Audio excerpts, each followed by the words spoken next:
All right, so let's do some coding now regarding k-means clustering. Let's get a tidyverse library as usual, and also let's get the factoextra library. That's factoextra. I will also make this a bit bigger. Global options and appearance. Yeah, let's go with here. All right, great. So let's run these two. Now, if you do not have factoextra, you will have to install it, right? So you can do that with install.packages. Nope, not inspect that. Install packages and then factoextra like this. Right, that should be installing it for you. All right. So we don't need it. Okay, next we are going to work on the iris dataset. What we will do is, since we want to do k-means clustering, right? It's unsupervised learning, so we will get rid of the column of which contains the species information in iris dataset. So we'll say pipe it into select and then minus. So the column for that is, let me quickly show you how this data looks like. It's already in R, so you see these are the different measurements for each flower. Each row is a different flower here, and these are the measurements taken. The last column, species, is the type of the flower. So we can do classification on this dataset easily with this column present because it's the class of the flower. Now we will get rid of this, so we will have only these first four columns, and we want to do clustering on it. Okay, so we'll say select minus that column there, which is species. So if I run this one, I will have a new dataset called iris no labels. Okay, let's do a quick visualization of this data on the original data with the classes. This dataset is actually pretty easy. Almost any classification model gets around 90-95% accuracy, even higher. So it's not a hard data set. So I suspect that even clustering should do pretty good, right? So I will put on the x-axis the petal length here, and on the y-axis I will put the petal width. All right, and I also want to do one more thing. I want to color it based on the species. And I am going to create a scatter plot. All right, let's run it. So you see, these are the three different species here, and based on the petal length and the petal width, they are quite distinct from each other. So these red ones, which is Setose, is really distinct. And between these two, so you know, they are quite distinct from each other. There's a very small overlap here, so even classification works very easily on these data. Now, I suspect that the k-means algorithm should also should be pretty well in terms of creating the clusters. This one should be very easy. These two, now of course, depending on the distances between the points, the clusters might be like maybe something like this, and the other one might be like this. There will be definitely some points in the wrong cluster between the red, green and the blue points here, but that's all right. Overall, the clustering should do pretty well.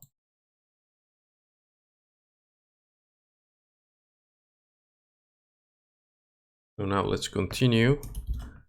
I will set the seed to 1, 2, 3 so that we have the same randomizations going on, because right in k-means in the initial centroids are chosen randomly, so that's why we want to have the same clusters being created there.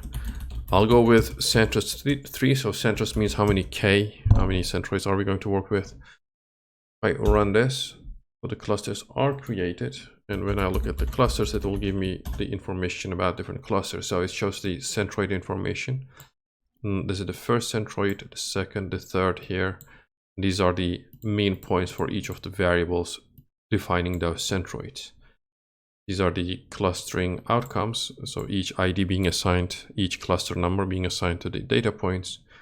It shows within cluster sum of squares. So within SS for the first cluster is 23, and then 39, and then 15, right? So we said, remember we said we want, basically we want the total within SS, so the summation of this, to be low, right? Because we want the points within the clusters to be as close to each other as possible.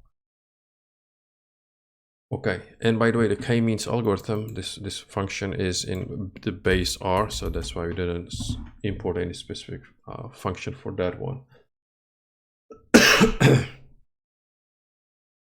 Now, we also can get these informations out. So we stored our model in clusters. I can get the cluster information like this, right? I can also get, for example, that within SS information. It's under clusters, $within SS. So each of those. I can also get the total, basically the summation of these three numbers here. So the total is 78.85 when we use the clusters there.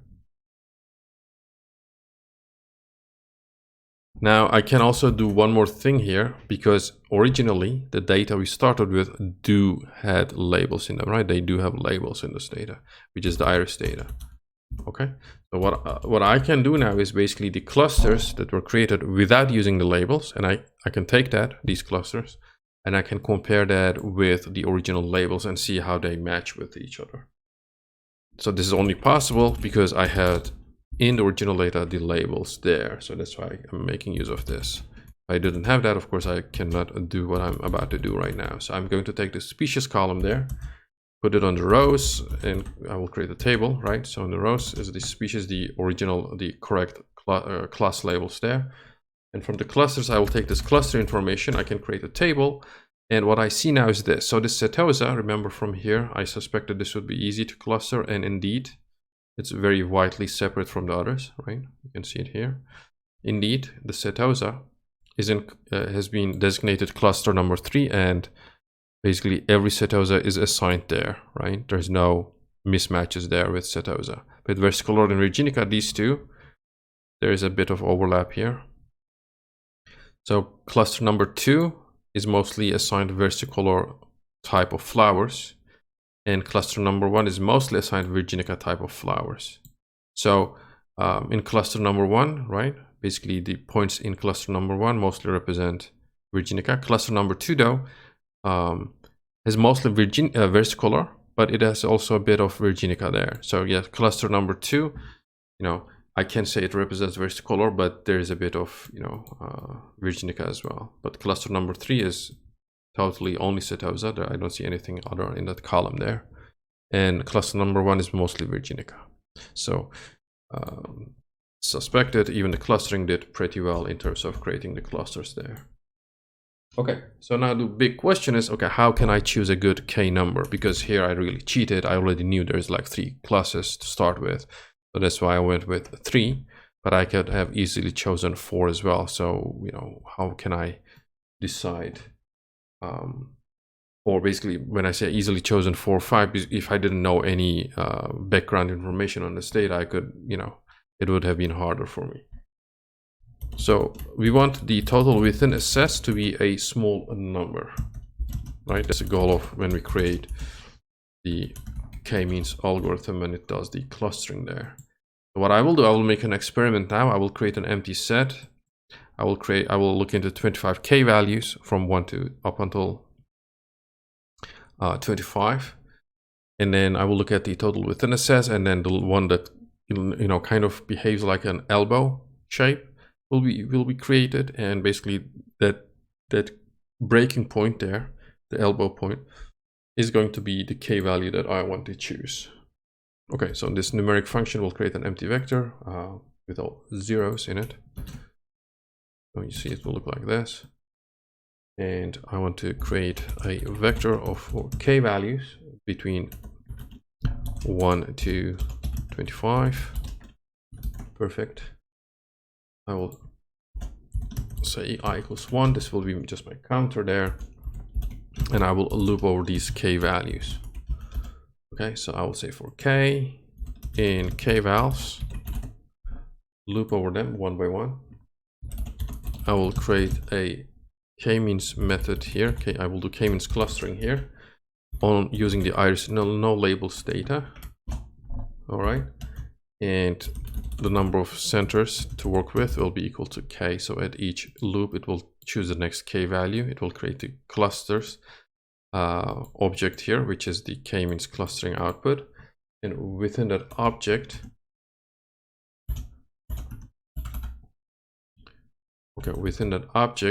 we will take out, right, that total within assess value, and we will assign this into that empty vector.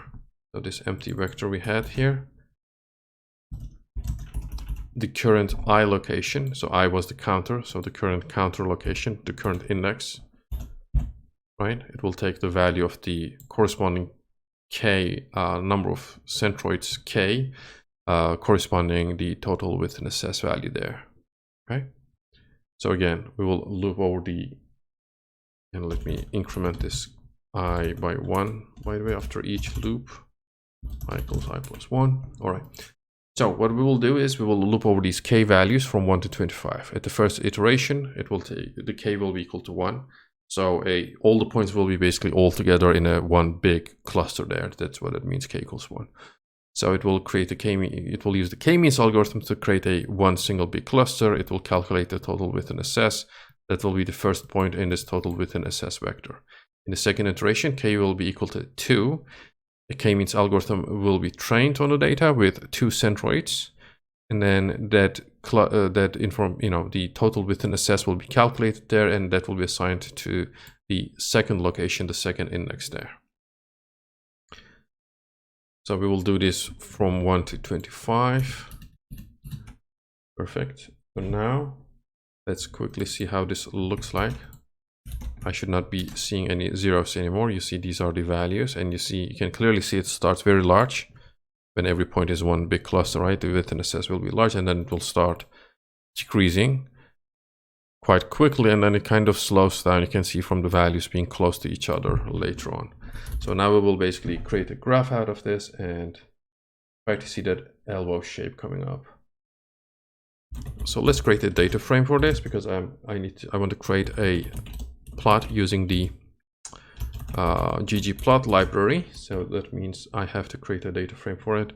So the k column here will contain all the values in the k vals vector, and I will also put the total within assess there.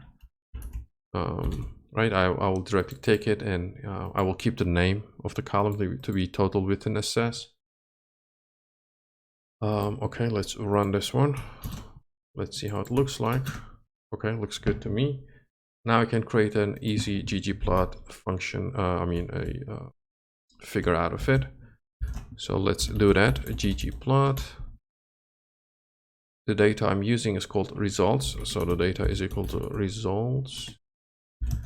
Statics on the x-axis, I will have the k values, which is the k column here. On the y-axis, I will have the total within SS.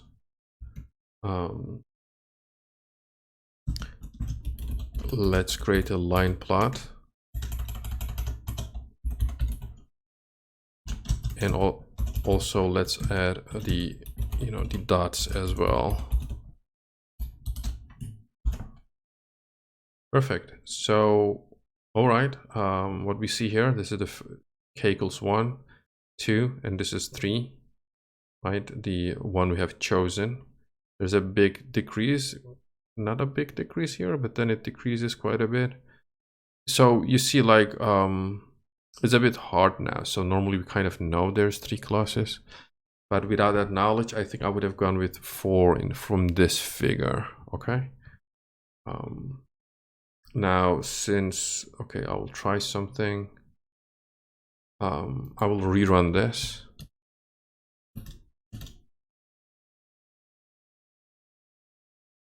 the values might slightly change there. Yeah, it's slightly changed because what happens is because of that initialization, random initialization. If you start with, rerun these, because of the initializations will change, the end clusters might change as well.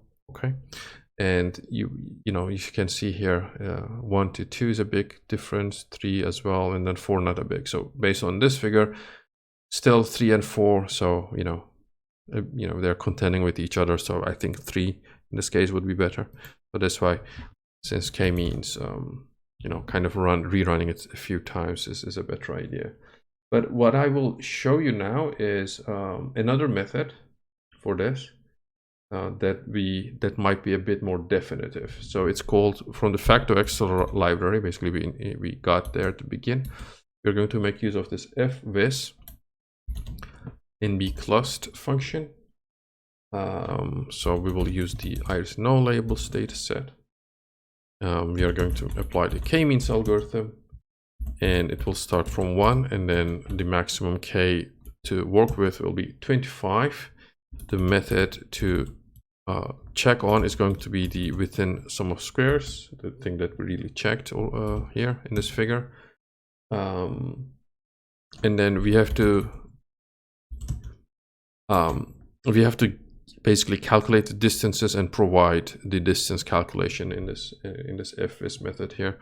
So for that, we'll say the distances, use the getDist in the iris no labels data set, and apply the method. So here again, you can try a few different methods. The method I will apply is called Spearman method.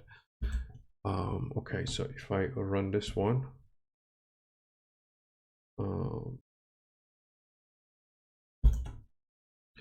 okay, perfect. So what it does, it basically does the kind of the same experiment with it, although the distance calculation might be a bit different here. But you see the figure it gives out is a bit more definitive. So basically, we kind of clearly see that, okay, 3 is basically where the elbow happens there, right? If you think of this as an arm. So here 3 is a bit more clear choice using this fvis nbclust function.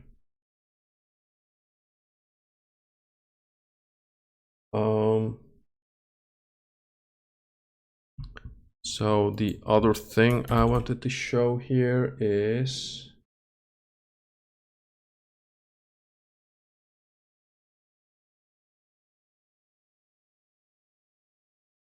okay, so if I come here based on this, let's say we chose k equals to be 3, right? 3 centroid. So let's create a k-means method for that. So I will call it clusters. K-means iris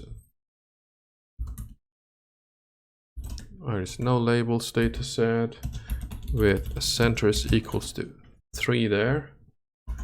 Okay, and I will take out the cluster information. So let's call that CL clusters $cluster information. Now what I will do is, let me see. Okay, so now let's run this. Right, so I've got the cluster information. So I will use this cluster information and visualize how this data looks like. So for that, I will use fvis cluster method, and I will provide a list. In the list, the data is the iris no labels data we have, and the cluster information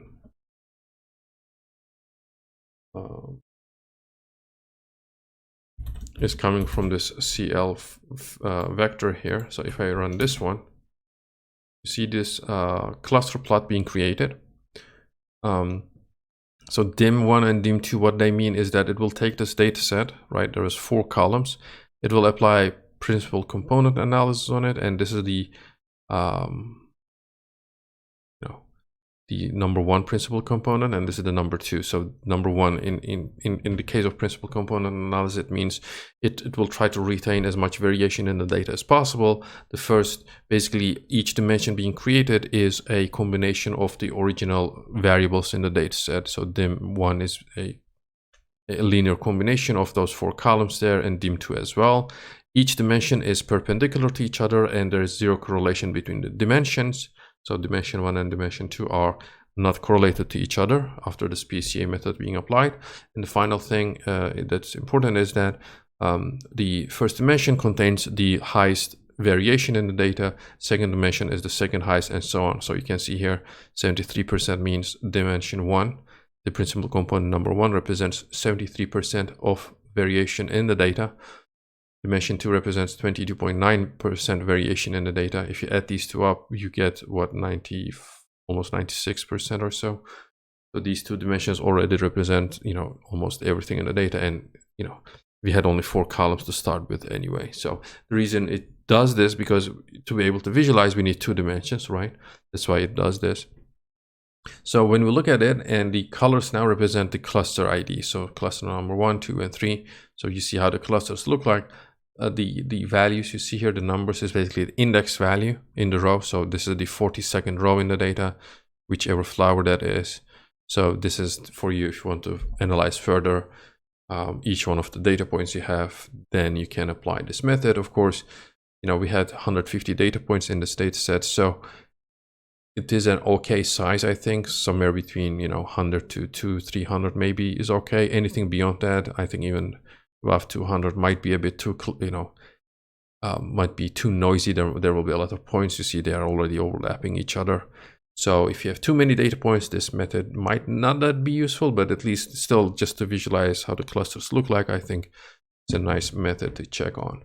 So if I went with 4 clusters, let's try that as well. Let's see how that one looks like. Right, now we have 4 clusters here, you can see, right? Let's visualize it.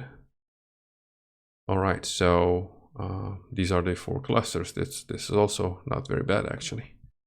Okay, so basically that's how you can perform k-means algorithm and k-means clustering using R. Thank you.